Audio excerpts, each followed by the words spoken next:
Hi there, I'm John and I play the clarinet with the Berkeley Ensemble. I started the clarinet when I was 10. I really wanted to play the saxophone. I loved the colour and the way that it played in jazz music, but I was told that my hands weren't big enough and I should try the clarinet first. When I got fairly advanced on the clarinet, of course, I loved the instrument so much and I wasn't bothered about the saxophone at all. Now I do play the saxophone occasionally, but it's the clarinet that I really love. I love its sound and the role it plays both in orchestra and in chamber music, with a wide range of repertoire. I really like how quiet the clarinet can play and how the sound can start from almost nothing.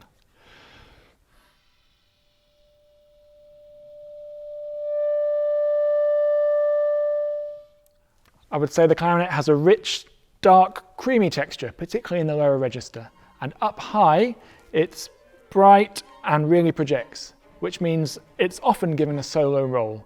However, it can also blend really well with the rest of its woodwind family, and particularly the bassoon, which is the other woodwind instrument in the Berkeley Ensemble.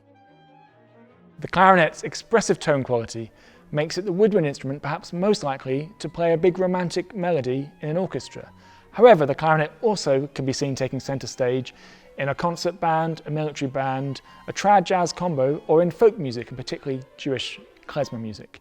I really love the variety and diversity that the instrument has. So like almost all wind instruments, you need to blow air through the clarinet to make a sound. The clarinet has a single reed, and that's attached with a ligature to the mouthpiece here. And when air enters into the instrument, it sends the air bouncing, reflecting through inside the mouthpiece here. And as the clarinet is actually a closed pipe, so once I'm playing it, the air can only go this way. So the little sound waves are bouncing all the way through here, and that's what creates the sound. So to change notes on the clarinet, all you need to do is change the length of the tube with your fingers. Remember, a large instrument makes a lower sound and a smaller instrument makes a higher sound. So to play a low note on the clarinet, I cover all my fingers here, and I'm going to play the lowest note on the clarinet, which is a written E, an octave below middle C. There the air is travelling all the way through and coming out at the bell.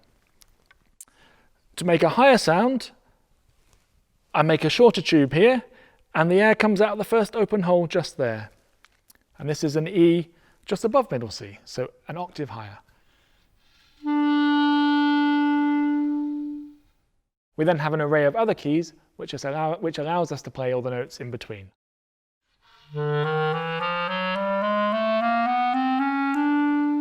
We have a register key on the back which gives us access to higher notes.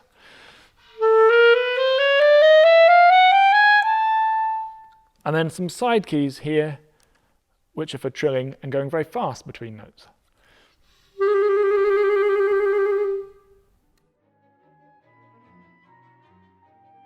Clarinets come in many shapes and sizes, from the highest sopranino instruments to the largest contrabass instruments, which can play lower than a double bass.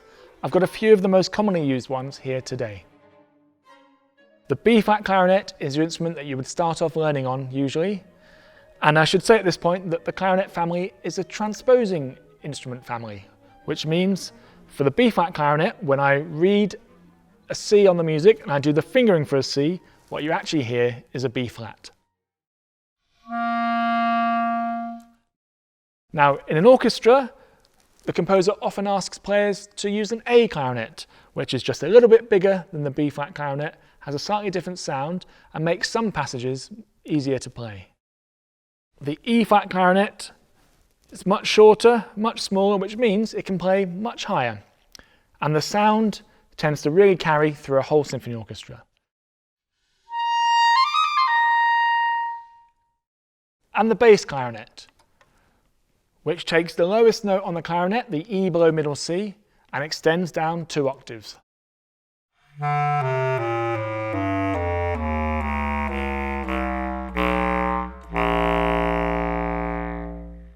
Now, all these clarinets have so many different characters. Composers love to explore them, and we have a lot of fun playing them too. I feel really lucky that my working life as a clarinettist is so varied. I combine performing with teaching at all levels and abilities.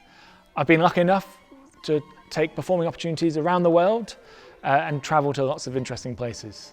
My favourite performance is probably playing in Suntory Hall in Tokyo with a large orchestra, an incredible modern hall.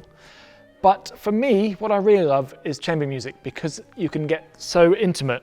With fewer players, you can cram into someone's living room, and my most memorable performances have been with the audience 1-2 meters away.